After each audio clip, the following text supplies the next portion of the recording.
The Duel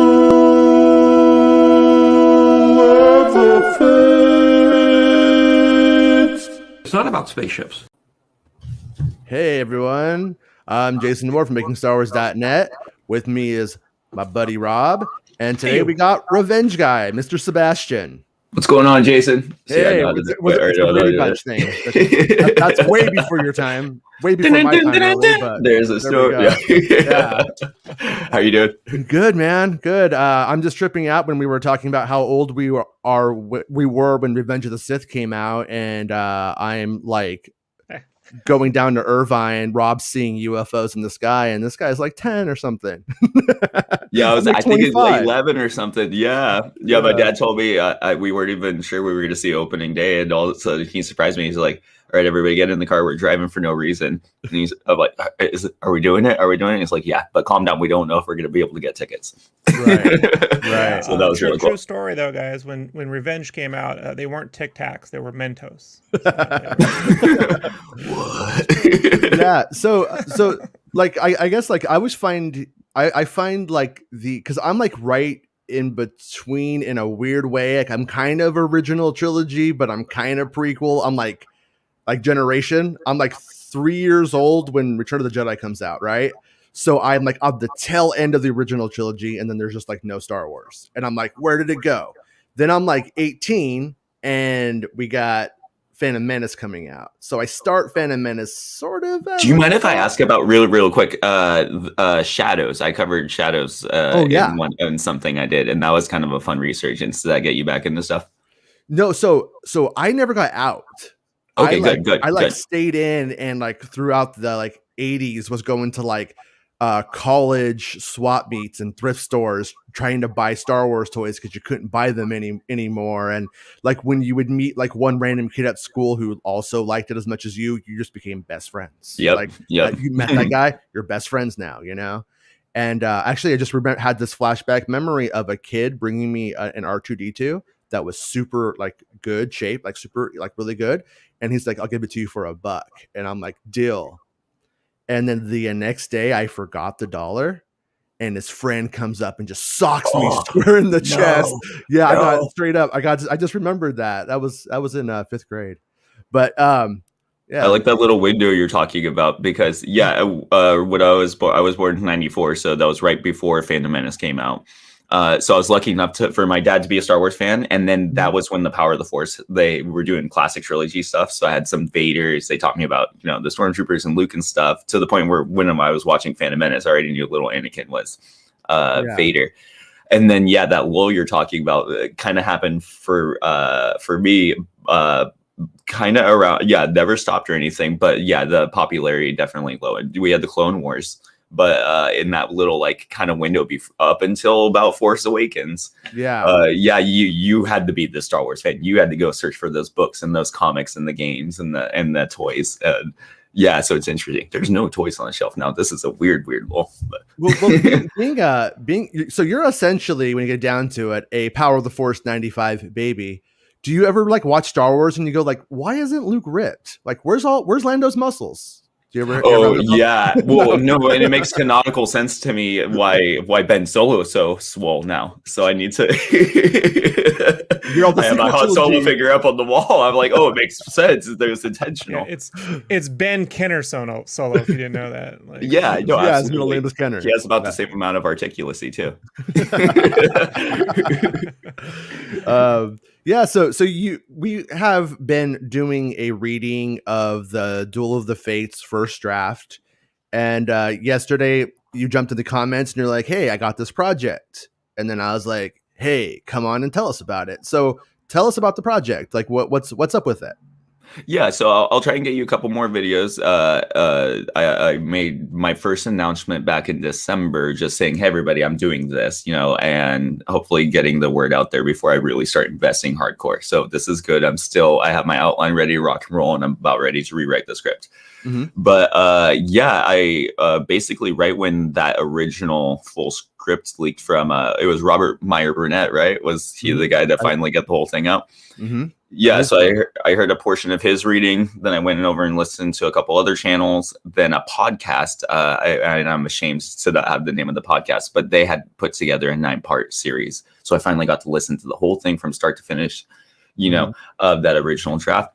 And I was telling you off air. I work for Star Wars Audio Comics. I direct over there, so you'll see Sebastian's name on about a third of those. Mm-hmm. And I love doing fan projects. So I already was wanting to do like a Spider-Man 4 and like the final episode of the Spider-Man animated series. So when this one came out, I was like, okay, I'm a huge Star Wars fan. Let me jump on this guy. I saw somebody else already did the a comic or a graphic or some dub of it. So I'm like, okay, I'm basically working on a 9-part like animated mini series. They'll be about like 15, 20 minutes each. Oh, wow. Yeah. But what are you making them in? Like what? Like, so me currently, like I said, this is, and I have an artist working on all my concept art. And then, like I said, I'll get you the links after, and maybe we'll figure out some way to share that. But yeah, I have an artist. Her name's, I want to give her a shout out, Paige Corcoran. You're awesome. She's been working on a lot of the concept art for me. We've been going through a lot of the old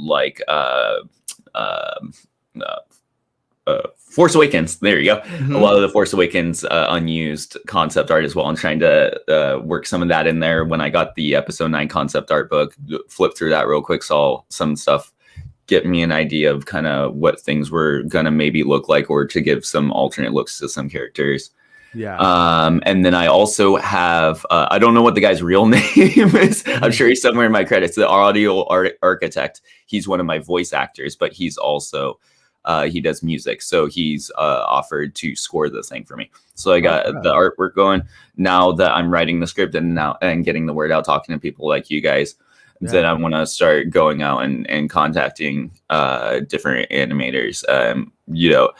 Somebody I have my eye on. And like I said, I just woke up from I'm a baker, so I woke up from a nap and I get my stuff together.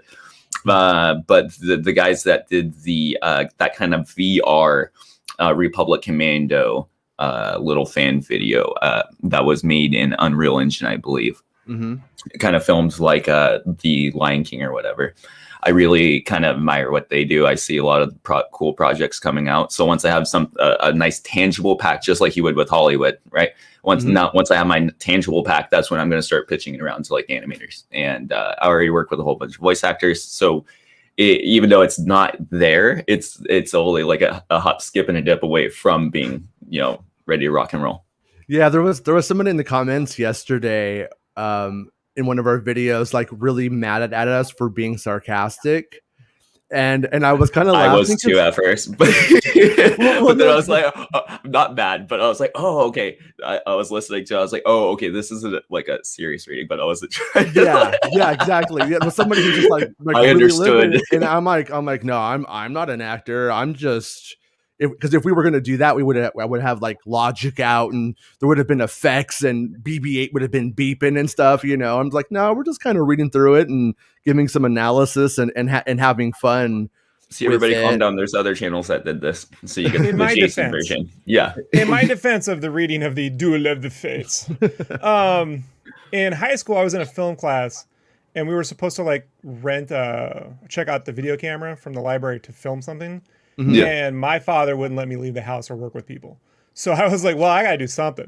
So I ignored the camera and just did an audio cassette called Butt Wars, where it was Beavis and Butthead as Beavis Skywalker and Butt Solo. And like, that's it. Like I did the whole movie. I turned it into 2 hour long.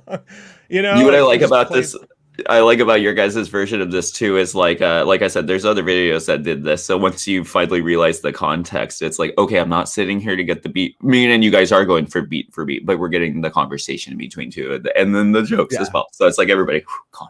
Yeah. There's other people who've already, and it's like, you could always just go read it yourself, but I am jazzed about your project, because on one hand, like it's always cool when you're like, I wonder what that would have been like, and what you're doing is going to offer, I think, an enhanced experience on that level, because a lot of fans, or even a lot of people, they're not really used to reading scripts. And so when they go, like when you throw them a piece of a script or something like that, they don't really take it very well usually. Like they don't understand it all the time. And so with like what you're doing, it's going to lay it out for them really well. And the comic idea that, or the comic book that somebody did was pretty rad.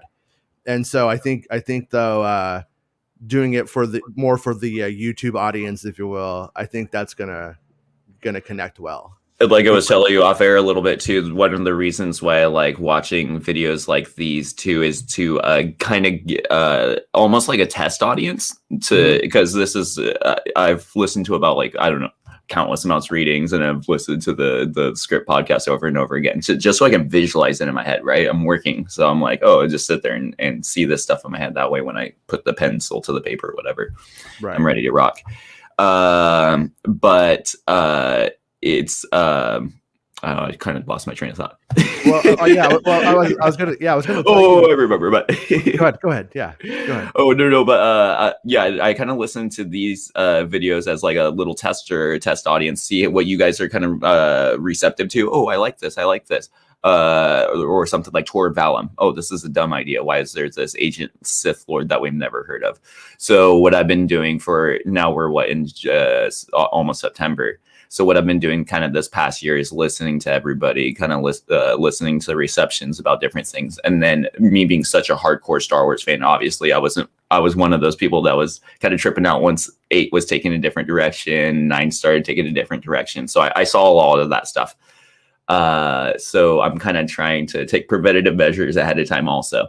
And then this will be, basically as close as you can get to the original idea. Yeah, there's going to be some about 20% fun stuff. I have some really cool fan servicey stuff in there, but at the same time, totally fits, you know what I mean? But like, there's a piece of concept art over here that we can absolutely get that in, you know what I mean? So, yeah. I read the first draft and immediately read the second draft.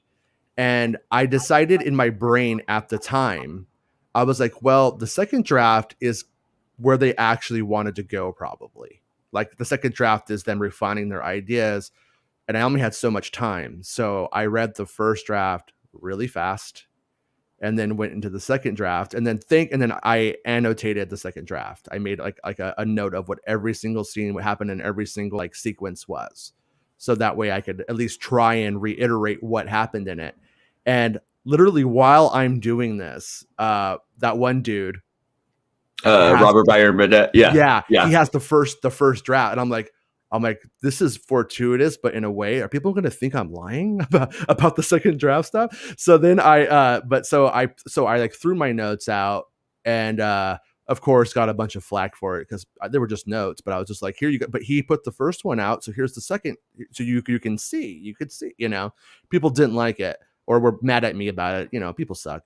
But, you can see what they actually changed, or you can see like little tiny things. Like he gets rid of the Emperor idea, the Darth Vader being sent out to find the old Sith master in that way. In the other draft, it's Snoke.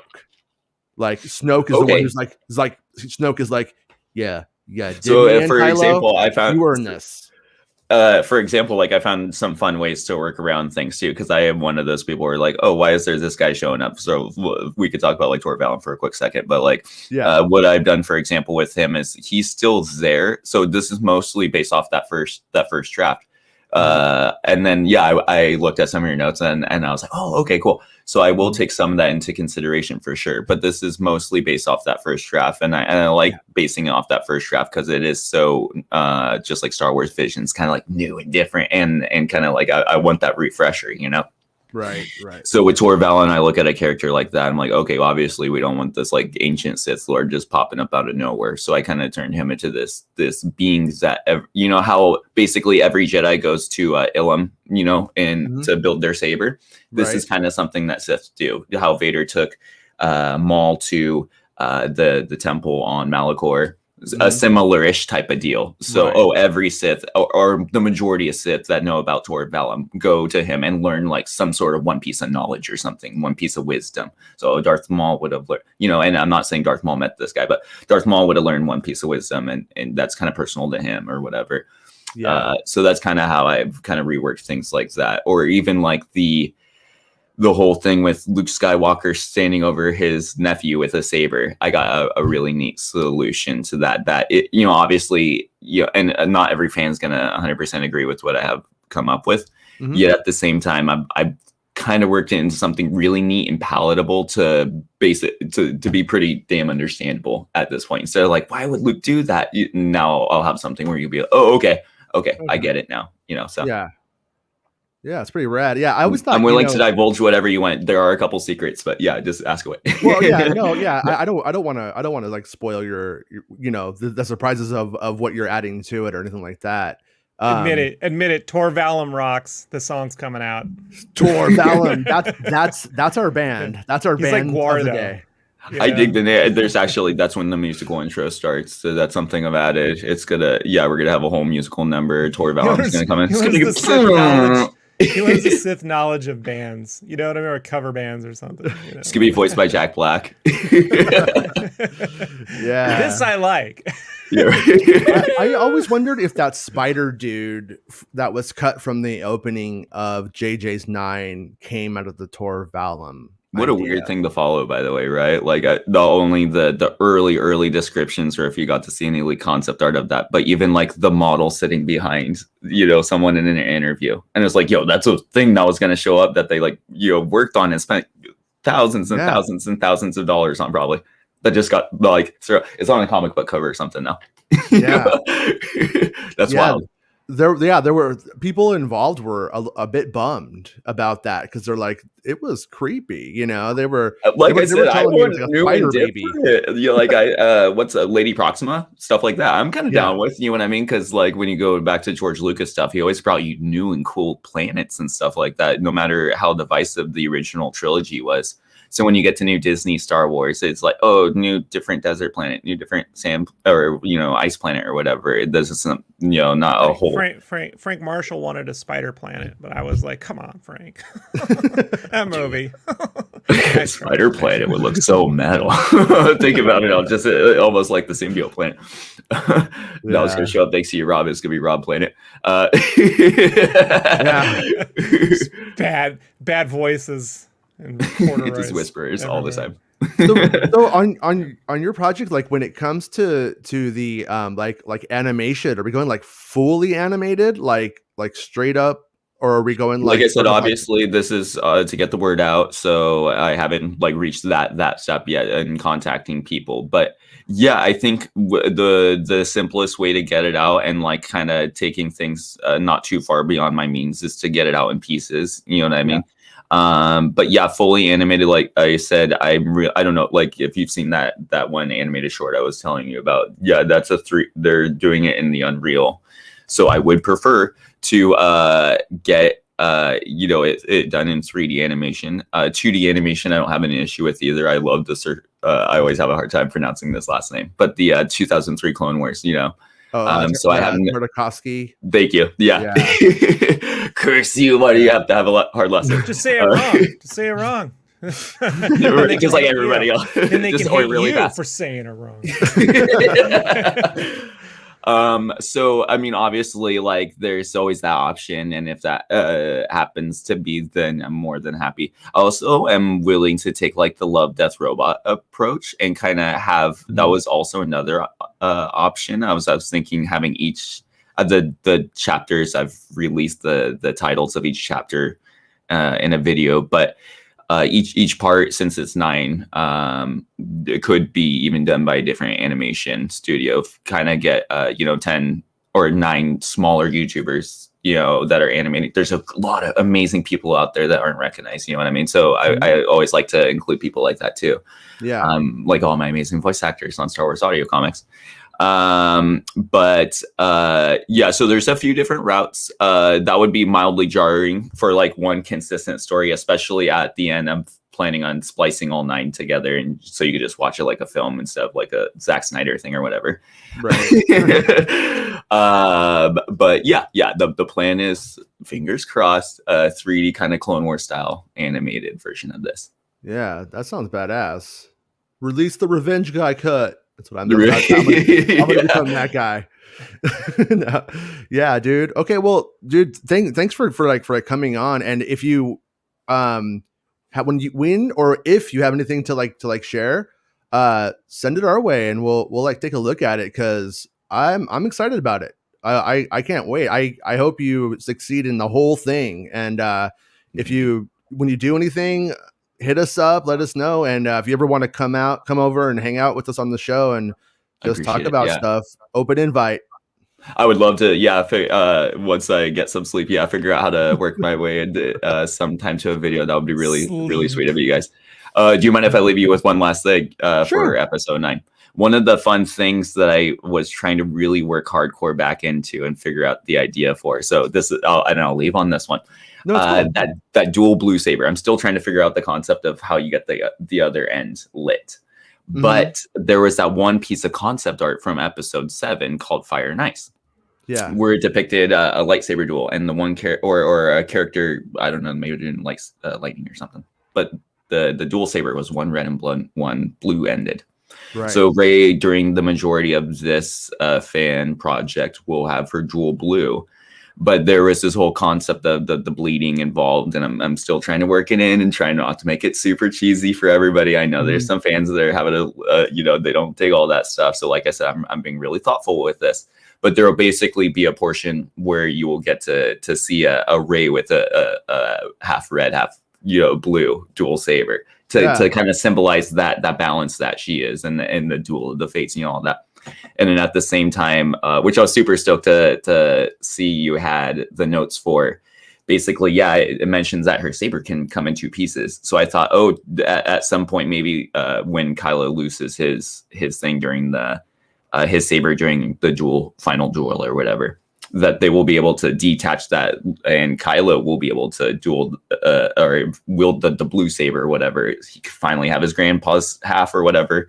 Yeah. And then Rey now embracing the other half, the darkness or whatever, because she understands, that there does have to be this balance that is her kind of symbolizing that. So you will get to see this like opposite kind of lightsaber duel, in the sense of like that poster for Revenge of the Jedi or something, where they're holding mismatched colors and kind of a different thing. He finally gets what he's always wanted, but he's just a horrible mere reflection of what he really should have been compared to Anakin and Luke, And then Rey, who's been this symbol of peace, but also has to understand to embrace that darkness a little bit. So lots of fun. You gotta let a mother know, right? So I just want to leave you guys with that fun little piece, visual piece. I think Rob will agree with me. Our suggestion is for the scene where Kylo becomes the robotic faced Kylo. When it's I've been thinking about that too. Yeah, Superman 3, dude. The end of Superman 3. It's creepy as fuck. Okay, cool. I'll check that out. That's been the one I've been avoiding. I saw agree. 1 and 2 back in the day, and I'm like, okay, 1 and 2. Everybody says I should stop there. 1, 2, and returns. No, 3 is going to be a horrible movie to you for sure. Fun fact: I told my neighbor's kid that's how you get braces back in the day. I made him watch that scene. That's why I never got braces. Yeah. His mother got real mad at me. That's been an interesting thing to try and figure out too, because I'm like, you just stick a helmet on the guy. Why does he have to have metal melted to his face? So if there is a good reason, and maybe to cover up some, we'll have to figure it out, right? Doom was one of the original references for Vader, so that scene's taken from Doom putting on the mask too early and it being fused to his skin. That's the whole. Yeah, and I love also what they did with like Zartan and G.I. Joe or whatever. How they and whatever that 2009 is. I didn't watch that cartoon. But when they put that mask on him, So maybe I could do something like that. All right, guys, do you want to peace out? Dude, good luck, man. Have a good one. All right, thank you guys so much. It was really nice meeting you. Bye. Bye. Revenge guy. Cut him right out. Revenge. I didn't mean to cut him off like that. Just call for general revenge. We can get with that. Wait, hold on. Wait. Revenge guy. Do it again. Wait. Revenge guy out. Peace. All right, we did it that time. We did it. We ended on peace. We ended on peace. Yeah. The duality of, say what you want about the duality of man, but no, I'm glad that he happens to be doing this project while we're reading this. I mean, I think that's it's not cosmic or anything, but it's pretty rad. And Yeah, it's very cool. And I like I said, I always think it's cool when people do fan films, and but when they I feel like a lot of the times when you see them or when people do them, it's not a knock on it, but when they do it, it's about like showing off their costumes, their like really awesome work that they've done. And like I respect that, I get it. But what I dig about his ideas, it's about doing that story. That's what I think is, Jason. Mhm. One of us so happened to write a script in 1999, making our own little animated fan film called. My buddy gave me some rules I had to follow, so I had to like. Mhm. It's like a Disney system. I had to have some very basic things. Like he was non-negotiable. He was supposed to animate it, Right. so I wrote this, and then of course he didn't do shit. And then I was like, well, maybe I can animate this, but maybe at some point I might drag that out if you want to see what 1999's Rob wrote for a Star Wars fanfic featuring the Taras stuff. If you're ever yeah, nice. I think that has to be on the table. In 5th grade, we had typing class. The only rule of typing class was you had to put your fingers on ASDF, JKL, and like use your thumbs. Like it had to be like really on point. Yeah. You could write whatever you wanted though. And so I wrote the prequels in 5th grade, and Anakin, he's pretty cool. He's like Flash. I imagine him being Flash Gordon from the 1980s Flash Gordon movie.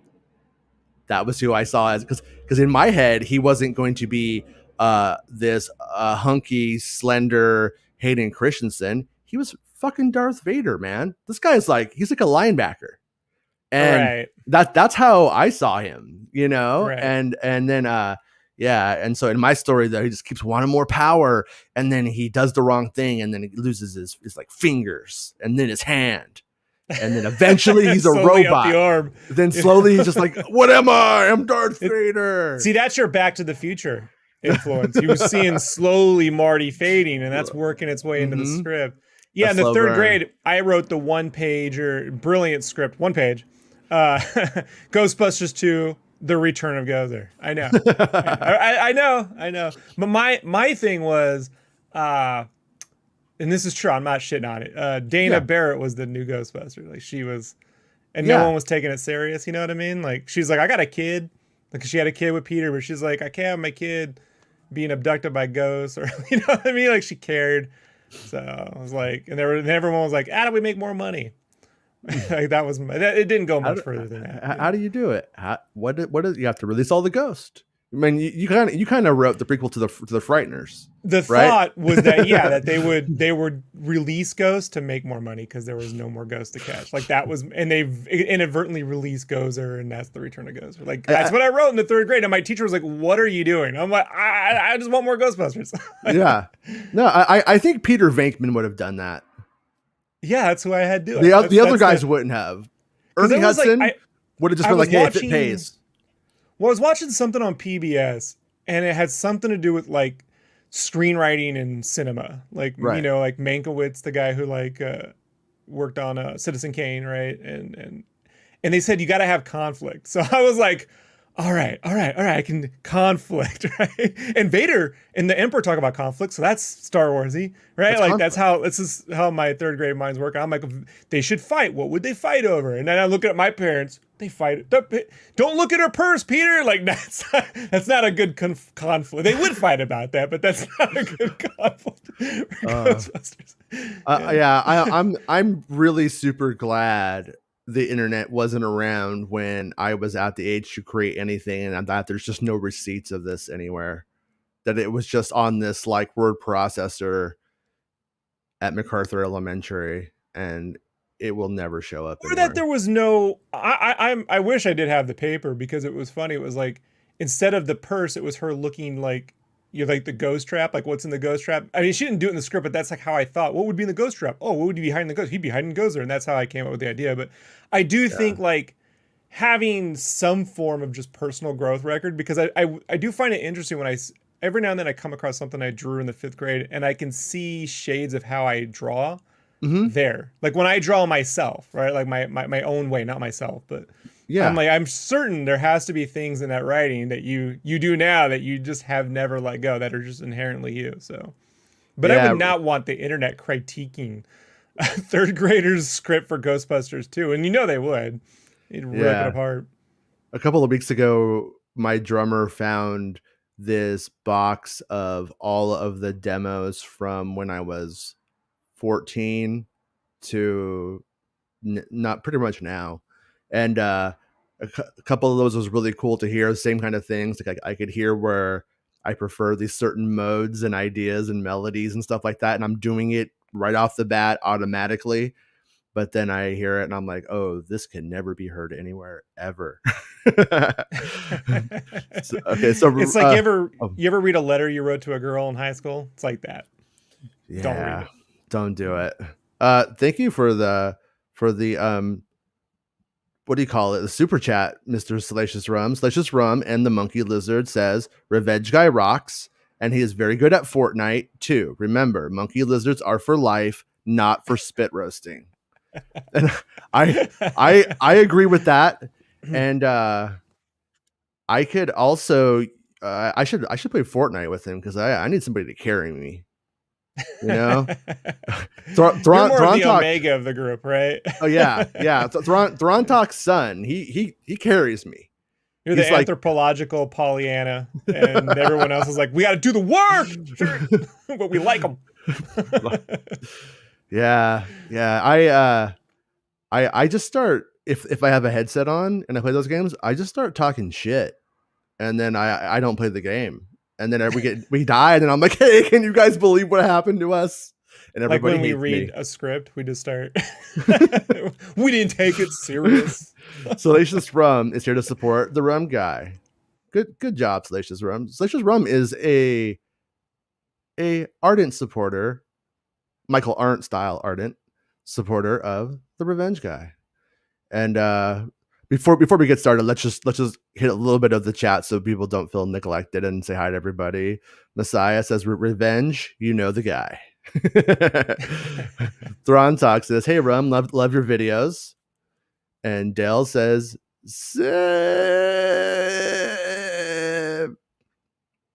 even though they said you could write anything. That's what he wrote. That's what he wrote. Star Wars Santa, good afternoons, Mr. Santa. Man, today I was in Star Wars Santa's stream hanging out with everybody. It was a pretty good time, pretty chill. And I felt bad for him in the sense that he had like bullet points. Like he prepared for this show. He was like, I'm going to talk about these important events of the day. And everyone else was like, Santa, we're going to make you talk about whatever you don't mean to talk about instead. Power super chats. Yep. And Santa is so much nicer than I am. And he's like, "Oh, I'm going to acknowledge the chat. Cons. I'm always acknowledging my buds in Star Wars chat." Yeah, he checks that list twice. Whereas I'm just like, you know what? I know if I look at it, I'm not going to be able to do this, so I don't look at it until I've done that. But Santa, hey, it's Star Wars Meg. Good evening. I like to imagine that she said it like Dracula. Good evening. Count Chocula if you're Rob. Do you think if she was a cyborg, her name would be Megatron? Maybe. Possible. I would ask her, but I'm pretty sure her answer will be, I only watch Star Wars. She's like, I grew up in the 90s. It's Megazord. Megazord. Thron Talk Podcast. Who's the ladies today? I think it's probably going to be me. You. Salacious Rum. Revenge Guy is super nice, and Salacious Rum and the Monkey Lizard supports him. Nice. Hey, Thron Talk, says Salacious Rum. And then Dell is saying nice. Dell is still calling me Senpai. Better than waifu. I was just you are my butthead to my Beavis or whichever. When you said that earlier, I was like, yeah, that's why we came together. It makes sense. It just makes sense. Look, man, my buddy who passed away, we were very different people in terms of just like the way we interacted with the world. Yeah. But you get us together and we're like, oh, we can get along. And I do feel you come across those folks. I'm certain that we're very different. Like maybe if we were hanging out at like the Scum and Villainy, we'd be like, so want to do podcast Monday? Like, I don't know, you know, like I don't know, because as artists, it's so weird, right? Like you always hear those backstage stories of like at like maybe bands at concerts where they didn't talk to one another, or not that they were mad, but that they don't know how to interact. But then when they're on stage, oh, they're great. So I don't know. Like, I find that some of my friends who worked with me in art departments, like, you talk, Rob? You know, because I work in silence, and I'm like, yeah, they'll fire us if we don't produce. Yeah. I'm not giving you my opinion around here. There's HR departments, and they're not looking out for me or the humans, you know. Yeah.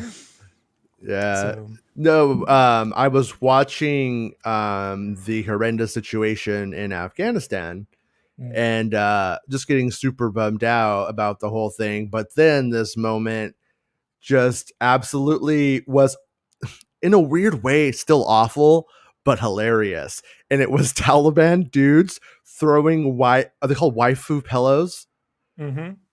over balconies in this like high rise sort of not high rise, but like a multi-level apartment, going just like, no, you can't have these waifu pillows and these little anime pillow ladies. Can you imagine if that was in black and white in a history book during World War II? You know, like, Right. It's just when you just think about how the absurdity of repression in general, you know, Yeah. and what they've come to repress, like, it's boob pillows and like hot toy dolls. You know what I mean? It's just, Yeah. this is all you guys got left, huh? Like, why don't you just focus on agriculture? Why don't you focus on something other than what you can't do, you know? I just hope Star Wars Visions produces a Boba Fett waifu pillow, because why not? But people will be like, oh, but the armor shouldn't be shaped like the boob. You know? I'm like, meanwhile, I pull up armor from the Mesopotamian area, and it's just giant, like, penises built into the armor sticking right out. Like, it's true. Like, Can you imagine like when you just, you know, getting bludgeoned to death sounds terrible, but imagine while you're doing it, Captain Phasma's boner is looking at you. yeah, Essentially. having seen The Green Knight last night, I can't imagine that. Oh, what did you think of it? Well, I think we should do a show. Overall, Yeah. I like it. I think there's a way to achieve the same ending with one extra addition. Okay. I don't want to spoil the ending. We'll talk about that there, but I think there's a way to achieve what they're trying to achieve and feeling more complete, if that makes sense. But Okay. I'll say this. I never thought, was it Joel Eccleston? Edgerton? Eccleston? Joel or Uncle Owen? Uncle Owen would Yeah, look Joel more Edgerton. would look more like Alec Guinness's Obi-Wan than Ewan McGregor. Like, Ewan McGregor looks like Ewan McGregor's Obi-Wan, but Did you know Joel that looks a lot like. did you know that his brother, who looks a lot like him, was Ewan McGregor's double? I could see it because in that beard, I'm like, this dude's pulling off. Yeah. He's pulling off the Alec Guinness really well in this, and I wonder if he knows that. Yeah. Yeah, it was kind of like Alec Guinness if you like the party and swing a little bit. It bums me out knowing that guy can act, and all he had to give, he was giving. Guess that makes us brothers. Hey, guess what? C-3PO lives here. Yeah. Shut up, Rob. You know, shouldn't you just keep your stupid voices to yourself? Yeah, so everyone's saying hi to each other, which is nice. I like that you guys are buddies in the chat and get along. And oh, thank you, Cotton Candy. Says hype is real, revenge guy. Revenge guy's like, thank you, CK. Guys, they don't tip me that on my own channel. Like, what are you doing? What is it? No. Yeah, but so should we get into the script? Should we finally do it? GG3, right? Part 3. Let's do it. Here we go. Okay, let's see. Oh, by the way, I was having problems with video and all kinds of things this week, and I had the idea to get rid of my extensions in my Chrome browser, and I think that might have been the problem. Not in your head. Not in my head. Just, yeah. Oh, one last thing before we start. It did dawn on me when Revenge Guy was talking about that, doing like various animated takes on the Duel of the Fates, like visions. I would like that Love, Death, and Robots. I was like, wouldn't it be great if one of them was like animated like in JJ's Trapper Keeper. Like the Trapper Keeper opens and it's ruled paper, but it's like that aha video where it's like sketchy. Yeah, and it goes from page to page, and JJ's like, and he's looking at the teacher, and then and then he writes, and he goes back in and hands it to Trevor. Trevor scribbles, Yeah, Trevor's like, no. And then JJ comes back at the end of the video. The teacher's Kathleen Kennedy. So, Knife 9. So, which, by the way, like I said before, is the Kylo ship at Star Wars Galaxy's Edge. So, Right, so wait, which page is that really quick? Because I'm on the wrong one. On the PDF, I'm seeing 46. 46. In the PDF itself, let me see if I could not crash this. 43 of the script page internally. Right, I got it. Yeah. So, okay. So, Jadic Wren at the helm. Oat and Laurel flank him in elevated gun chairs. In the deep background, Ayahuasca, Hadataska, floats in an electro-oxygen chamber. Dude, this Ayahuasca guy parties. Tubes weaving around his body. Ott and Laurel upload waves of targeted blast on the Falcon, exploding remnants of planet when they miss the ship. Hold on. I thought we were on page 43. Okay. Of the PDF. I apologize. Yes. Yeah. 43 of the PDF. I thought we were at Space Korolev Orbit. Okay. We had just got done with the Resistance Tech officer yelling, "We're taking fire." Sorry. All right. I know you asked me if that was it. I thought that was it. It's just my vision from this distance is not right. So it's 43 in the PDF. Yeah. Okay. So okay. Yeah. 40 in the script. Exterior space. So the page number in the script itself is page 40. Yeah. Sorry, guys. We're doing it live. Yeah. Maybe I don't know. One more up. Maybe if I have time, I will just edit this all into one video eventually with just us reading. There we and go. the analysis. Right there. Exterior space Korolev orbit. Boom. It just goes boom. A massive blast shakes the mountain. Dust crumbles. Alarms blare. Massive blips on radar screen. Resistance tech. Resurgent class Star Destroyer detected. We're taking fire. Then exterior space. Korolev. Are we saying that Korolev? Is that orbit? Yeah, it's Korolev. Korolev. The Finalizer.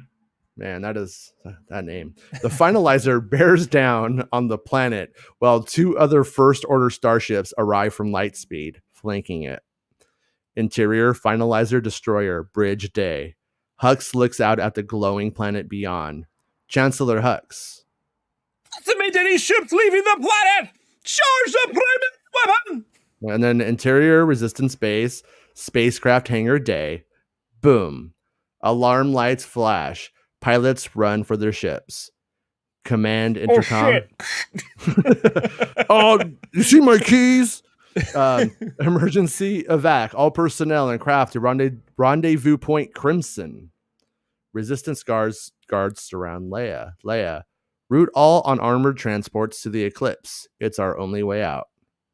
Leia locks eyes with Rey as she goes. Poe. Rey, we gotta go! Rey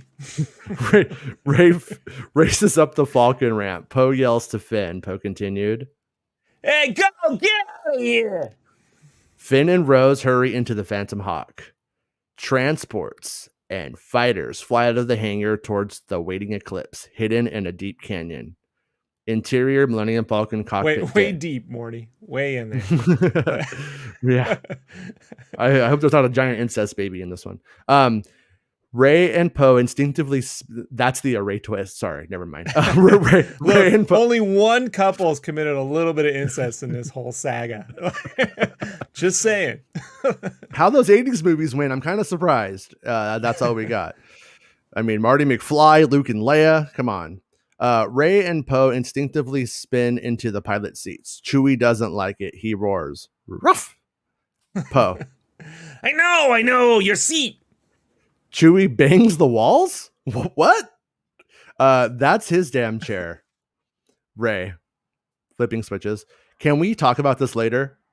Interior Phantom Hawk Day. Poe reverses their ship out of the hangar. Another blast from the Star Destroyer pulses the shields. C-3PO. You want to be 3PO? You're pretty good. 3PO. Yeah, sure. I'm afraid Come on, Anthony Daniels. Where you at? do I do? It's just gonna seem like I'm punching down. Like, yeah. He's a fancy. Just do what I did. You know what you told me to do. Yeah, I'll do Jason Ward. Wait, that didn't sound right. Like, what Chewbacca's doing the wall. Chewbacca's banging the wall. So, I'm afraid our shields can't withstand a super laser of this magnitude. Rose, tell me the odds, 3PO. I like numbers. Come on, isn't that horrible? That is so dumb. Are you fucking serious? Look, this is not helping the people who aren't pro Rose. You know what I mean? Does that make sense? Did I say that right? The double negative, like it was just proof positive. Tell me the odds, 3PO. I like numbers. Why? I mean, is it stand a super laser of this magnitude? Tell me the odds, 3PO. I like them numbers. I know. I want to say I'm not trying to go down that like canceled road. You know, let's have faux outrage or even real outrage. But you don't make the one Asian hero like math in Star Wars. I mean, that's just like playing into like that trope. And she never likes numbers. Oh, she says I like. That's like that scene in The Dark Knight where he says I'm good with calculation. Yeah, you just right. Don't. Yeah, so I don't remember if that was in the second draft. I didn't actually really catch that the first time I read either of them, but. That's Chris Nolan added. He did a little uncredited rewrite on the script. He's like, nope, I like numbers. No, it works. Finn watches the Millennium Falcon rise out of the sinkhole. Finn. Good luck, Rey. Interior Millennium Falcon cockpit. Rey answers Finn as he's next to her. Rey to Finn. You too. The Falcon rises out of the deep sinkhole of the surface, where the jungle is on fire. Laser blast. Shit, that seems eerily prophetic. Mm-hmm. Laser blasts pound the mountain base from above, relentless. This is getting hot. Say what you want about some of these lines, but these descriptors are hot. They go for hours. Fun fact: the Finalizer was the name of Rick McCollum's dominatrix. Anyways, just inside the shield barrier, transports and fighters fly into the open docking bay of the Eclipse destroyer like bees into a hive, safe inside. Interior Eclipse destroyer bridge day. Leia takes her command position on the bridge, now fully manned by Resistance personnel. Connix. I didn't do this one. Oh yeah. Shields are at 80%, General. We can't wait any longer. She takes one last look at Korolev, another home taken from her. Interior Finalizer Destroyer Bridge Day. Hux's pale face glows from super laser fire. Weapons operator. Primary weapon charge, sir. Chancellor Hux. Fire! Interior Phantom Hawk Space. Finn and Rose feel the heat of the explosion all around them. As the light, Finn and Rose feel the heat of the explosion all around them. We need Wahlberg. Feel my heat. As the light bends around and they escape into hyperspace. Interior Eclipse Destroyer Bridge Day. Leia closes her eyes, feeling the loss of the men and women left behind as the Eclipse makes the jump to light speed. Fuck those alien Muppets, though. Right? Screw those guys. Who Slug cares? guy. You know what? It's if they don't walk on two legs, I don't care. This is proof to me that her and Agbar did not get along. Mm-hmm. Yeah. She probably would get like a fish sandwich and just like walk right up to him, stare at him, and just take a bite. Just look at him and just chew. Yeah, that's what would have been in my script. Exterior Korolev Day. The Eclipse vanishes in an instant. The Finalizer's super laser finally cracks the shields. The base erupts. The entire planet explodes in hellfire. From the ring of destruction, the Millennium Falcon rockets out into space. They should have wrote Return of the Jedi style, right? Doesn't that kind of read like the Falcon, the end of Return of the Jedi? Oh yeah, right. At least it reads that way. I don't know if it Okay. but it reads that way to me. Interior, Millennium Falcon, cockpit space. The ship rattles. Mountainous chunks of space rocks spin around from the exploded planet, creating a field of obstacles all around them. Chewbacca whines. That's how he whines when he's not barking. It's pathos, man. It's pathos. Poe. I know. We can't make them jump with. Hold on, to Ray. We can't make the jump with all this debris. Ray. Neither can that destroyer. Chewie, fuck our signal. Boom. The Falcon quakes. Damage alarms blare. They swerve and dodge through chunks of destroyed planet. Some pieces still intact with mountains, jungle, valleys, and waterfalls. This is the Wicked thing. He's just hanging onto a tree in space. There's just people like waving. It's a string of little Ewoks just holding by their hands. Mimi.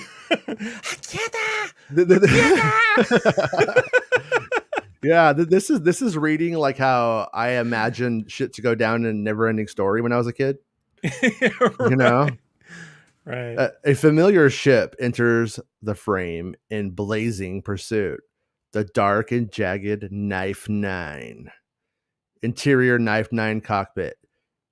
Jadic Ren at the helm. Oat and Laurel flank him in elevated gun chairs. In the deep background, Hataska floats in an electro-oxygen chamber, tubes weaving around his body. Oat and Laurel's the one with the good hair, L'Oreal, unloads waves of targeted blast on the Falcon, exploding remnants of the planet when they miss the ship. It's very Klingons, like in Star Trek, the older movies, right? Where it's like dun dun dun dun dun Yeah. dun dun dun, right? And they're like low angle looking up, they're sitting in the chairs, right? The two gunners, everything's in red, there's cages above their heads. One's hitting a gravity bong. It's just what they do. One of them's Christopher Lloyd for some freaking reason.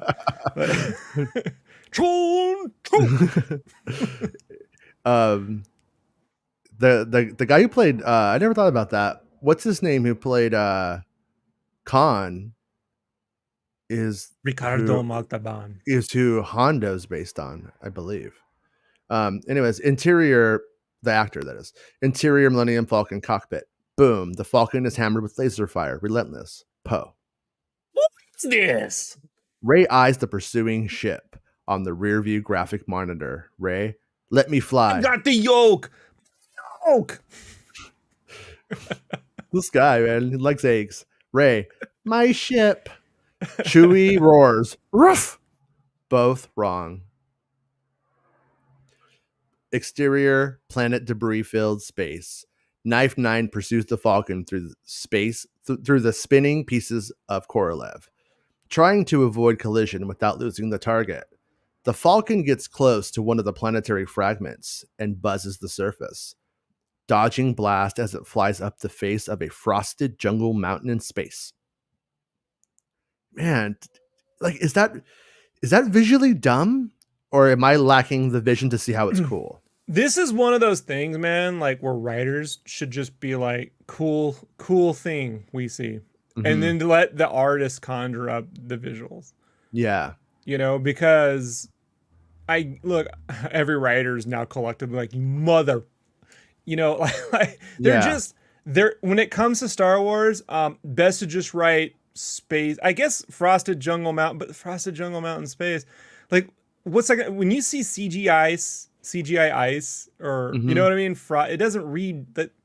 Just go something cool, I guess. You know, I imagine like that sort of things in capitals, so that we could that'll change. It'll be the first thing that changes. Yeah, yeah, because like when I see that, like it feels a little bit like, in a dumb way, like Wizard of Oz when Dorothy looks out the window and there's like, you know, the lady riding the bike and stuff like outside.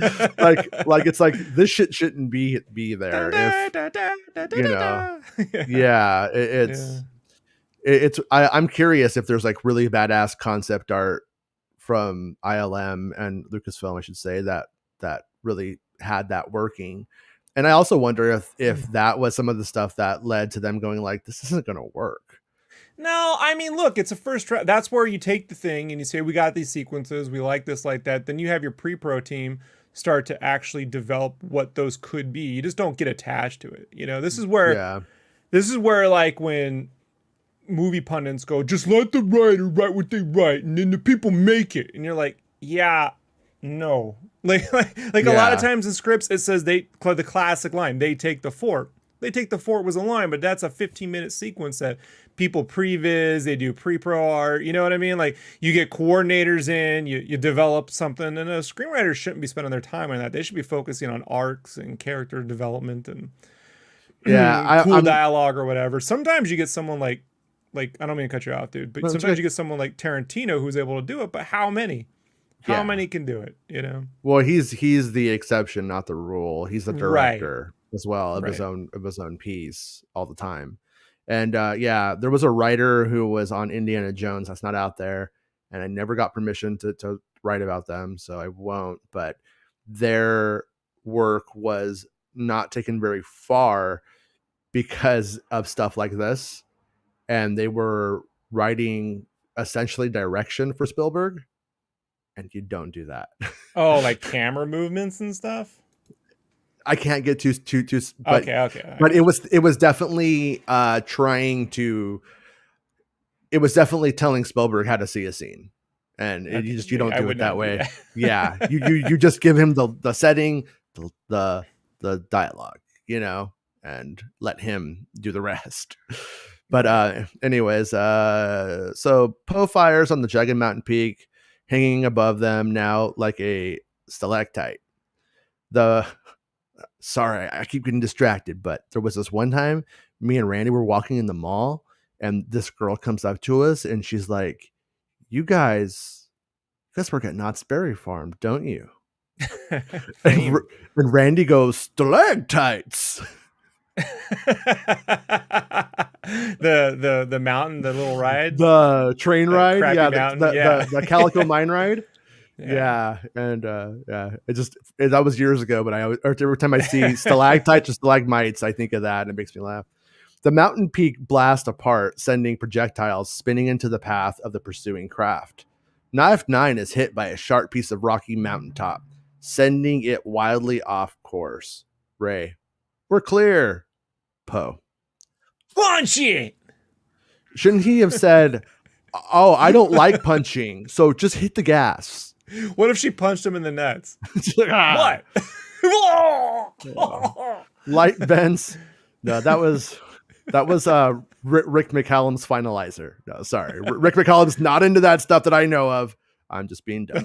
Rick McCallum's like, cease and desist on the way. He's like, how does he know?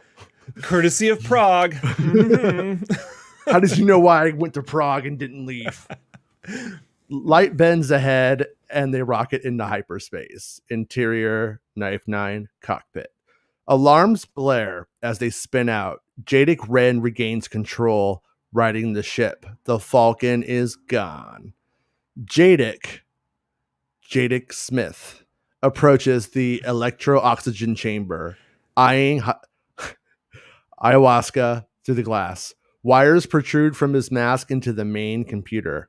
He's in some kind of induced sleep. Jadic Ren. Oh, I need a name. You could be. Yeah, I don't have a good one for this one. This is a story all about how the Duel of Fates got shut right down, and I'd like to take a minute to come up with a voice because I don't have shit. Well, I mean, look at what he's saying. He's just clearly a dude. He's just like, it's like, what you see, brother? You know, he's just like a cool guy, just like a street guy. You know, like, hey, what's up? It should be like Hulk Hogan. What do you see, brother? Yeah, what do you see, brother? And the other one. all right. You're Hogan. I'm Macho Man. It's okay. All right. Okay. Jadic places a hand on the glass. Suddenly, Hataska does the same. What? These guys aren't wrestlers. We can do it right now, buddy. Oh, wait, no. He's like, I'm tucking you in, brother. I'm tucking you in. Suddenly, Hataska does the same. Hand flat on the glass against Jadic's. Laurel and Ott look on. They got to be jealous of this bromance right now, waiting for the answer. Just go. The Ultimate Warrior and Jerry the King Lawler look on like these fucking guys. Oh shit! Jadic's head tilts up. He nods. He removes his hand from the glass. Jadic Ren. Quartz for Bonadon. Night exterior Remicor night. Ooh, yeah, brother. Kylo's TIE silencer enters the atmosphere of a cold. You know, I don't know if you guys know this, but Kylo's ship was made on an ASMR planet, and that's why it's called that. Look, not for nothing, I expect these Gen X screenwriters to be dumb enough to name a system ASMR or robot, right? It's AS-MR, right? It's coming. Yeah, it's coming. Oh, man. Okay, it touches down on a ridge overlooking a wide valley of obsidian-like terrain. Frozen trees and windswept shapes. Flows of white lava. Exterior Remicor Fortress Night. Kylo approaches an ancient stone military battlement consumed by time. Skeletons of fallen war beast litter the terrain. Whatever the battle happened here, it ended centuries ago. He passes empty suits of armor, robes draped over broken shields, flags flutter in the wind, a Sith helmet on the ground, skull visible within. A reminder that while the Jedi live on, the Sith become dust. His tracking beacon flashes a single red dot. Boop. Life undetected, right? Right. Yeah. Interior Remicor Fortress Courtyard Night. The door opens towards us. And by the way, I will get into it later, but I think in the second draft, Remicor is more banned from Clone Wars. But the door opens towards us, revealing Kylo, hand extended. He enters a circular chamber stacked with broken spacecraft parts, ancient military technology, and piles of silver ore. A glowing white fire cackles in a stone pit. A voice whispers as he draws closer to the flame. Tor Valum off screen. Oh my. Reveal yourself. Reveal yourself. Kylo's lightsaber ignites. It reflects action. Kylo. I seek the Sith Master, Tor Valum. Tor Valum off screen. I am no master. No, can't kill me. I'm no master. Yeah, no master. Like, how about that one? Like that one? Is that more? Is that more serious for you, chat room? I am no master. Yeah. You know what? I appreciate you dropping the sarcasm this time. I appreciate your strength. I wish I didn't laugh so fucking. That's why I'm not good at improv. Your way you're able to deliver straight. You know, I'm super impressed. The mountain of junk moves. Is this Kylo Ren or something else? From it, as it's disguised within, comes Tor Valum. 7,000 years old. An ancient of unknown origin. Spindly and... Spinely? They say that spinely? I like spindly. Spindly or spinely? I don't know. Spindly and tense. Intense. Sinew. And muscle pulled tight. All right, this guy fucks. All right, Tor Valum. Go. But I was once called Tor Valum. Man, it sounds like torrents and Valium put together. He's like, I'm torrenting movies illegally and I'm getting fucked up to write this script. Prince Tor Valum. Prince Valiant. Or Valium, right? From Spaceballs, where he falls asleep all the time. Kylo remains steadfast, dominant. Kylo. You're the one who trained Darth Plagueis? Dave Plagueis? You're the one that trained Dave Plagueis? Yeah, Dave, he's a real dickweed and homac. Tor he wanted to make omelets and I wanted to make French toast. Who eats an omelet at 11 o'clock, huh? It's French toast. Who's an omelet in class? So, Tor Valum. That name means nothing to me. Oh, okay. Another callback. Kylo's lightsaber Kylo's lightsaber flashes in anger, settling inches from the Tor Valum's taut, leathery skin. Does your life? Tor Valum regards Kylo, smiles with sharp teeth. Tor Valum, you threaten. Oh, sorry, go on. You threaten me with death? How amusing! Kylo, you're weak. I feel nothing. Tor Valum, You feel what I allow you to feel, child. man, this guy. The creature extends a long finger pointed to Kylo's mask. Tor Valum continued. Reveal yourself. Kylo removes his mask. His face is veined, corrupted worse than we remember. Tor Valum appears oddly entertained. Am I misremembering this? Or because I thought he got like, there was this concept art that was done, and I thought they revisited it for this stuff where like he gets like almost like chicken wire, like fine chicken wire under his skin, and becomes like kind of cybernetic in a way, like cybernetically evil. And I'm remembering something like that, but I can't remember if that was Force Awakens concept or. Yeah, I don't know if it was in the other draft. I'll have to. Well, when we go over the notes for that, we'll hit on it. So, Tor Valum continued. You wish to obtain the power of those who came before. Take your place among the gods of Mortis. Kylo. Yeah, I do. Tor Valum. To rule the galaxy without armies, without spaceships. Kylo. Yeah. Tor Valum. Yet you fear the frailty of your vessel. You need this power. Kylo's jaw tenses. He nods. Tor Valum continued. Kneel before me. Miraculously, Kylo kneels. Tor Valum continued. Now I believe you need to call yourself a Sith. So he changes into brain gremlin, right? Like, right. Just right to But the Sith are unrepentant and remorseless. You're haunted by your past very... What? Yeah, what? You call yourself a Sith, but the Sith are unrepentant, remorseless. You're haunted by your past, your very existence. So what you were doing before was pretty much the Yoda move, You think he's one thing, then he's the other. No.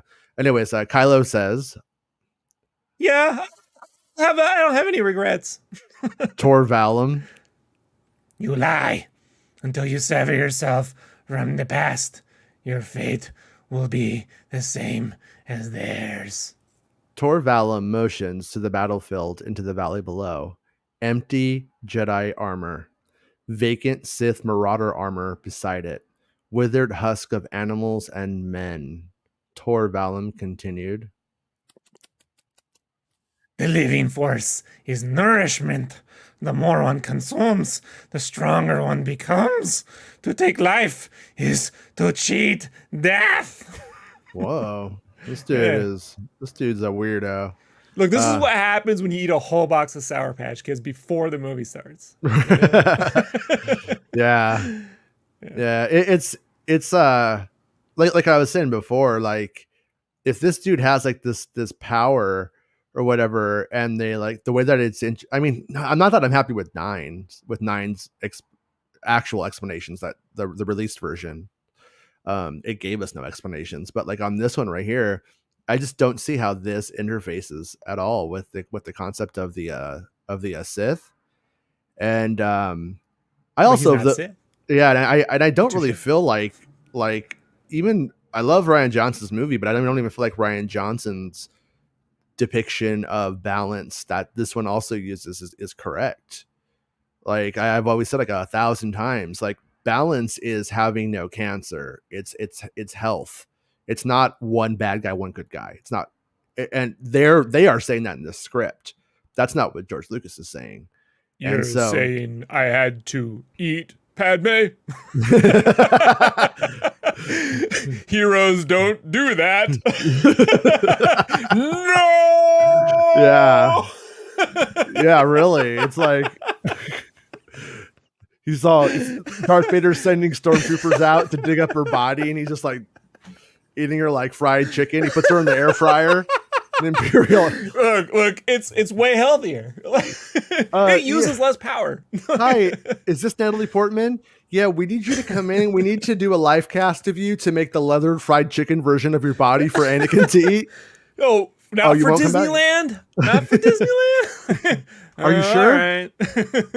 She says she won't do it. She goes great with mac and cheese, actually. Like she says that she's the new Thor and she won't do it. So Kylo eyes his strange new master, Kylo. Oh shit. Teach me.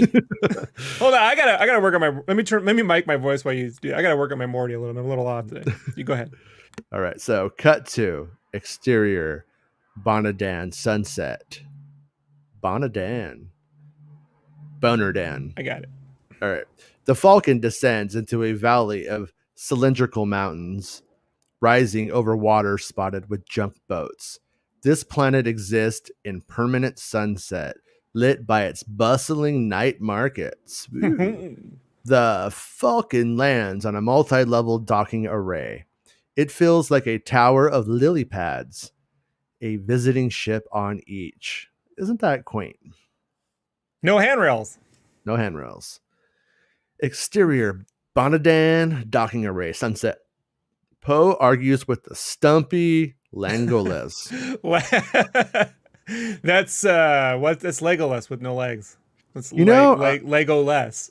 God, I just remembered too. I think I need to look at the notes again. I think in the second draft, when Kylo gets to the spooky planet, it's Moravan, and he gets like all transformed into like the robot man Sith like monster. Like he has his Sith transformation when the lasers go into his eyes from the holocron. Mm-hmm. And then but as he's like all messed up, these like weird creatures come and pick him up, and I have the name of the creatures in my notes. They come and they like pick him up, and then they have like a weird name.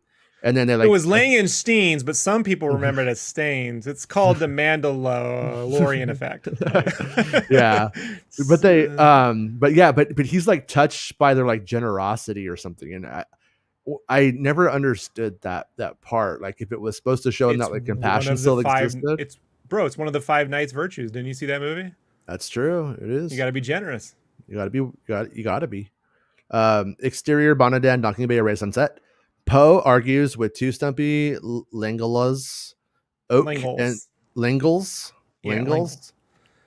or Lingoles. Syphil and Ollie, yes. Oak and Soko Ono at the base of the Millennium Falcon's ramp. Poe. Look, I know it's a Corellian light freighter, but say it's a Prada cruiser in the registry. That's why I winked when I gave you the money. Understand what's happening here? Oak and Soko chatter in their alien language, voices rising. Poe continued. Okay, which one of yous is in charge? Because both of yous is the size of children where eyes come from. Like, this is literally an M-word joke, right? Like, this out is he about to beat the shit out of two grays? Like two little gray aliens? So clearly where Poe comes from, size matters. Right? The little ones on Poe's planet, the little ones ain't in charge of shit. In my neighborhood, you get your ass kicked pulling some shit like this. It's called post up your ass out from. I mean, they're essentially running a scene where Poe is arguing with the tow truck driver. You know,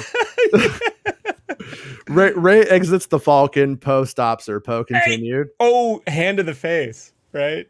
Mm-hmm. Hand to the face. Hand to the face. So you're Poe, right? Yeah. Whoa! You can't get out all like that. You look like a Jedi. What's that supposed to mean? Yeah, I wish we could do.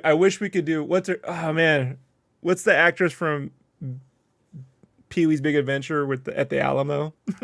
Oh, right. That actress she passed away recently. She Like, was like corn, you call it maize. she's What's one of that my supposed favorite. to mean? Yeah, what's that supposed to mean? Got to chew gum when you talk. Like, Yeah. just tone it down a little. To Chewie. Yeah. Chewie, will you straighten these guys out? He just rips their arms off and shocks them. Chewbacca takes over negotiations with the Langos.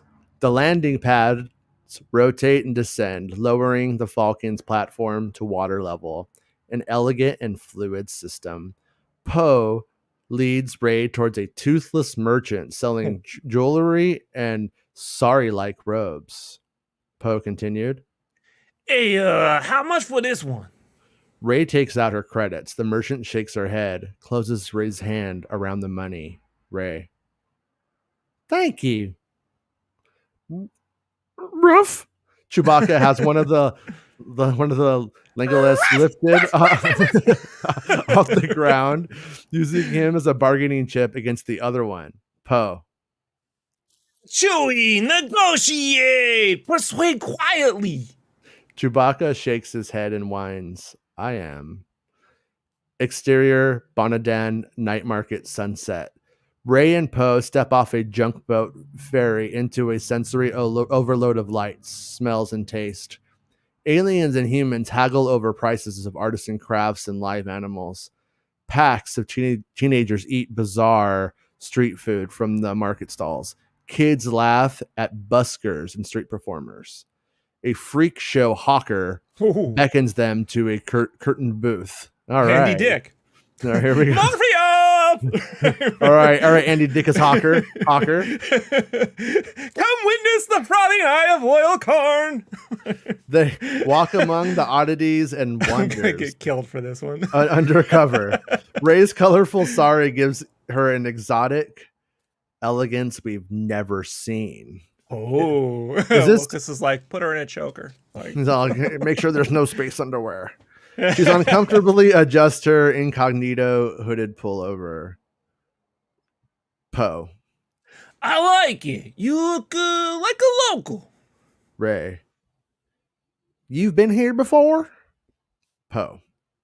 Yeah, with my grandfather. He used to sail right over there. You never seen so many lights. He eyes her. Poe continued. What do you remember? Rey digs for a memory before her abandonment. Rey. My father and I would build starships out of wood. They could fit in your hand. Poe. That's why you never left the fucking planet. You podunk As bitch. well. No, I'm just kidding. Sorry. Size of minches. Like, what are you gonna do with that? She's all, until I was 9 years old, I thought these little things were actual real life spaceships, but they weren't. Turns out her father's Grogu. Oh shit! he wasn't hiding. He was he was dodging child support. It turns out Yodas are born as little white children with Benjamin Buttons. And they just slowly grow into little green people. All right, Poe. Anything else? Rey. I remember love. That's why I waited for so long. Doubt creeps in, but I must have imagined it. They were no one. Oh! They're really this is really making JJ go, you know what? She needs to be someone. You know, I'm reading this, guys, and she needs Palpatine's granddaughter or something at least. Ryan puts down the script and then starts writing Knives Out. I need a plan B. You know what? I'm done. Yeah, I can't. Poe looks at her in the setting sunlight, wishing he could change the past for her, but unable. Poe. No one is no one. Rey takes that in. Then she spots a trio of mech troopers scanning the crowd ahead. Poe follows her eyes, puts his hand on his blaster. Rey. No. She pulls Poe into a market stall. But they might be homeless. We gotta clean the streets. Man, he's all, hey, you don't belong in this neighborhood. No, Poe, no. Giuliani would shoot him. No, Poe. Poe, we're not cleaning All up. right, okay, what we doing right here? We call this the Holdo cop out. Hey. Yeah. That sounds right. You Ray, deserve Finn. she pulls Poe into a market stall, eyeing them through hanging cloth. An old female Utai peddler barks at them to taste the spicy clawfish soup she's selling. Utai peddler, Kasan nep nep. Poe. Nah, I'm not hungry. She holds out the steaming ladle to Poe, encouraging. Utai peddler offended. Dippe Kasan. One of the mech troopers looks in their direction. Poe. Okay, here, just shh. Poe drinks the soup ladle. Ray. See? His face turns red. He coughs from the intense heat. The Utai and friends laugh. Someone was watching the Hot Ones. Yeah, there's right? like so far in the story we have like Poe Dameron pulling a fucking fish out of his jacket. We have him fucking getting fed soup. Just like, Again, these moments can be funny if you're learning something about him. All I'm learning is Poe's like an isolationist. You know what I mean? Yeah. I don't eat the weird foods, and you look like them. and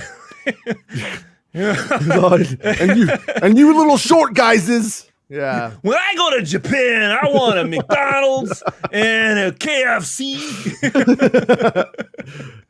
The thing about McDonald's is it's the same everywhere. No, You don't eat Gungan here. Utai peddler. Arno tie dye. Poe. Nah, it is good. So, this is like your Poe Dameron is like the 80s Italian movie guy version, voiced by the guy who did Watto. Yeah, basically it's if Bob Hoskins had voiced Watto. Yeah, that's it. So, I had a brain fart about that guy from Friends, Married with Children spinoff. Yeah, weren't they like trash men?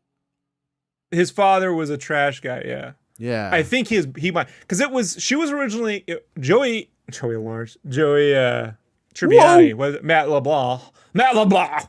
Yeah. He was Kelly's boyfriend in an episode, and that was his father. They made like a guest appearance, and then he spun off from the. You know who did if you're interested, I think someone did. I follow this guy on YouTube called Hats Off Entertainment, and he covers a lot of great, like, the stuff that we like from the 80s that people don't remember, like Funny Farm and tributes to John Canny, and like he did a deep dive into Nothing But Trouble when it was Vulcanvania. So if you're into that kind of stuff, and he did a whole thing on this, I remember right. I'll get you a link if you're interested. Yeah. He covers all the spin-offs that tried to, like, Married with Children tried to spin off 4 different things, and none of them ever worked. Yeah. Yeah, and this gets its own deal. I like kitsch and 80s trash. So You're gonna love Hats Off Entertainment. He's super good, man. Like, hey, super good. no, check it out. That's great. Yeah, what did I just watched? I don't want to get into it, but that whole Chris Chan thing, it was crazy. Anyways, he coughs harder, getting worse. The mech trooper moves in their direction, hearing the violent coughing. Ray grabs Poe by the shirt and pulls him into a kiss, hiding his face behind her headscarf. I haven't seen that move before. Right? The mech trooper sees the two lovers from afar, while the Utai woman applauds in the background. He moves on. The mech trooper's like, there's no way Poe Dameron and Ray Nobody are going to be kissing on these streets. It can't be them. That's how they say hello in this place. Because in these Disney movies, nobody fucks. I mean like that's weird. Not even Anakin's mother. Who was eaten by Darth Vader, because that's how you save people. Oh no. Kitster's like, what? Yeah, they end up meeting Kitster, and he tells Ray, if you go find your parents' bodies and eat them, they'll come back to life. Now, this is what happened when Kitster gets a hold of TikTok, right? Yeah, he's one of those guys. Um, he's if in case you're wondering, Kitster's magnetized from getting vaccinated. Zoom, zoom. magnetize. Oh, I could be a Kylo Ren too. Yay! Ray and Poe pull apart. He takes a moment to recover. Whoa. He's never kissed a Jedi before. Ray, did it work? Poe. I mean, I think so. He says, looking down towards at the base of his pants. Ray looks past him at the mech trooper walking by. Poe continued. Oh, so that wasn't Ray, lying. No. They eye each other, wishing the Force could stop time. Man, these are some horny ass Star Wars characters. Like they were like, you know what? They're like, I'm tired of all this nobody in Star Wars getting down stuff. He's like, they're gonna make it happen. If I can turn back time. No, you know, it's like but I mean, I will say, like, you know, if they wanted to add the romance, I'm actually like not against it.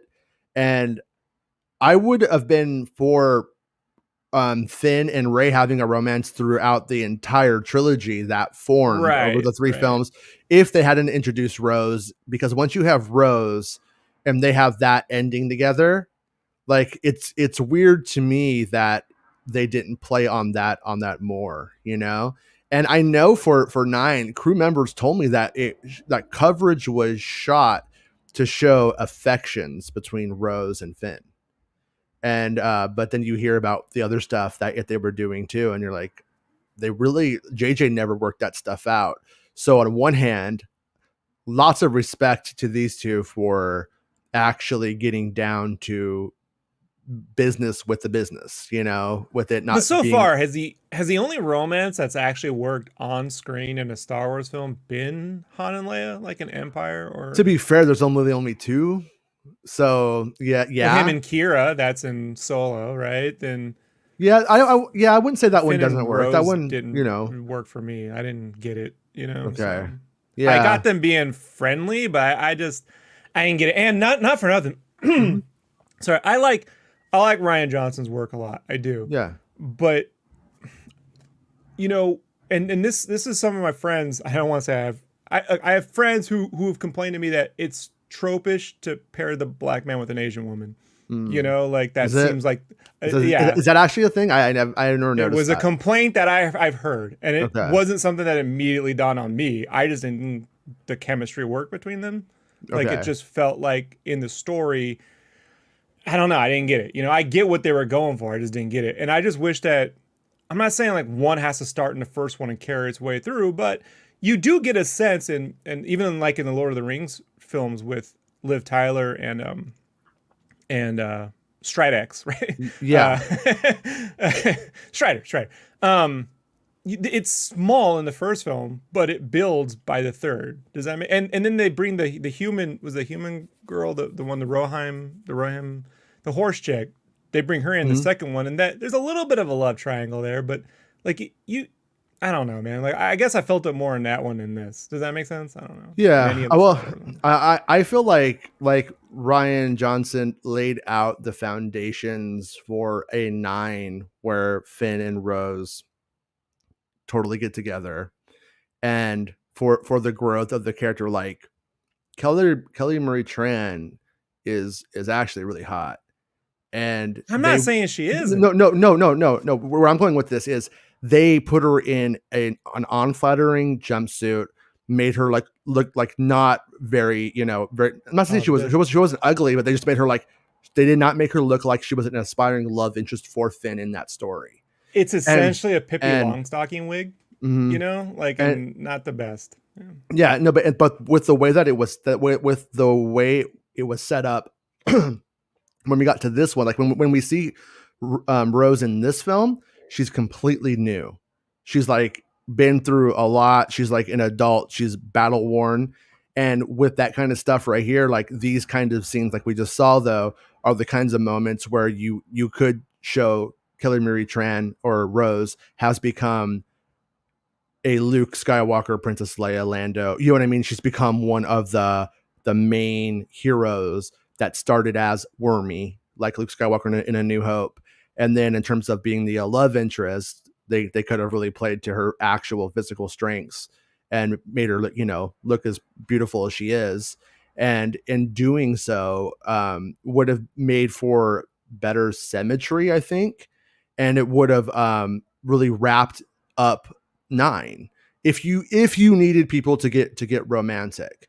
And I would take where this one goes so far anyways over where the final 9 does, because in the final 9 the knife final 9 in the Rise of Skywalker, because in the Rise of Skywalker you're like, oh, Poe had another girlfriend. It's kind of irrelevant. She gives him a thing. and then you have like Finn who's gonna tell her, then they don't follow through on it. They cut it out.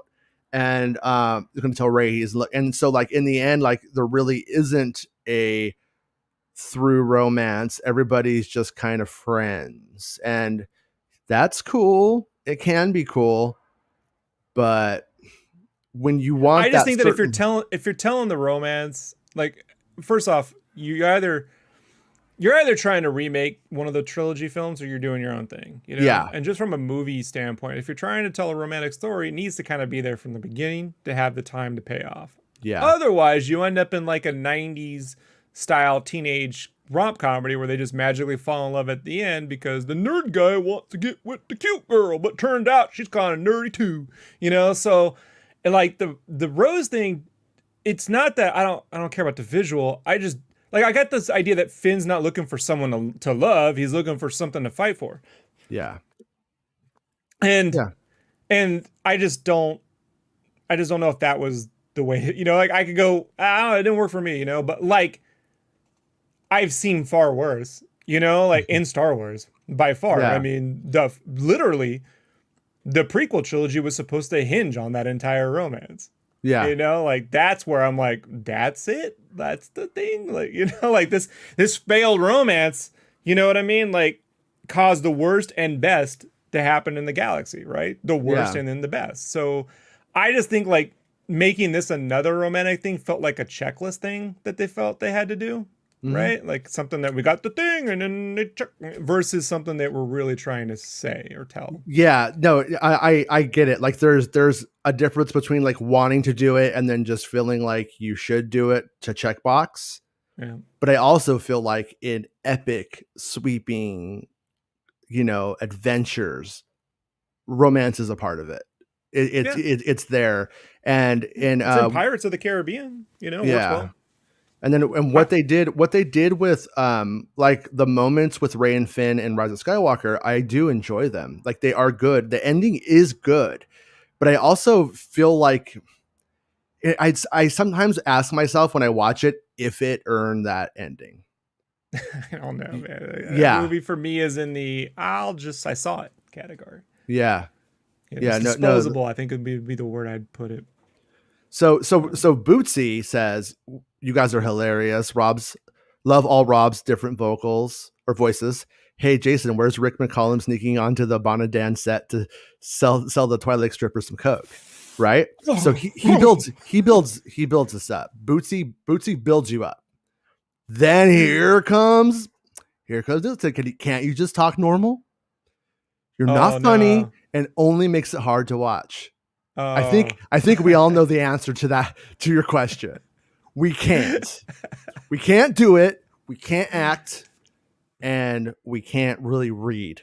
So funny. It's like, you know, I suppose, yeah, when I listen to certain podcasts, like when I hear you, like, especially like when, you know, you talk on your own, you're very like, you have that voice where you can talk for a long time and I can follow along. I don't have that personality. I try to. I aspire to it. The problem with me is I'm an artist, so like I go, you know, like I can't stop laughing at some stupid shit. And when Poe is like, I try to think about like the personality they're getting at, right? Yeah. And like the caricature to me is they're trying to show this manly guy, but it doesn't come across as a manly Indiana Jones, starfighter, piloty, World War II guy. It comes out as a caricature to me. So sorry if I don't take it serious, because like, one, I'm not reading for the freaking part, you know, and two, if you want like here's the thing about Robert Meyer Burnett, his dealing with this script, he ignores all this dialogue. Mm-hmm. Like he choicefully, and he even says, "Oh, I'm going to skip this stuff." You know, like, I don't really like, because he knows it's dumb. He knows, like, and I like Robert Meyer Barnett's podcast for the most part. I really like the way he read those. So yeah, I watched it. I enjoyed hearing his take on it. Yeah, but like he was very selective in what he let out. You know, and like, I guess if you want to, I mean, Jason, I mean, like, I feel like when you're here to report real news, like scoops, good time to be serious and have a cool conversation about it. But like, if we're going to be spending 3 days reading a fucking script, like yeah, and it leaked a long time ago, so it's like, I mean, you know, the only thing I'm trying not to do is get myself into some serious trouble and caricature the wrong voice. You know what I mean? Right. Like, I'm like, ooh, dancing on coals here. You know? Well, I'm going to go and pick up my children from school because we are already at that time today. But tomorrow we will pick back up on this bad boy. We'll do it seriously. Yeah. And I want to thank everyone who's a channel member or a Patreon supporter. On Patreon, I'm uploading all of these as audio files, so you can get them as podcast in your podcatcher if you like. And thanks to everyone for the super chats today. That was much appreciated. And big thanks to our guest, because that project sounds badass. And I hope he'll come back and hang out with us, because he seems like a cool guy. So Revenge is making the serious take on is like the cool, like, hey, what if this actually got done? And definitely support that, you know. Yeah. So I will say, if we have annoyed you today, Nicholas, which is completely within your the normal realm of humanity, you should have been annoyed. Revenge Guy has you covered down the road. It's coming. And Thrawn has to pick up his kid too. It is that time. So we will see all of you guys tomorrow, and we will pick right back up where we started. But tomorrow we'll get right into it. We'll just hit the road running and get deeper into this thing and get through it. Right. It's not about spaceships. The Duel of the Fates.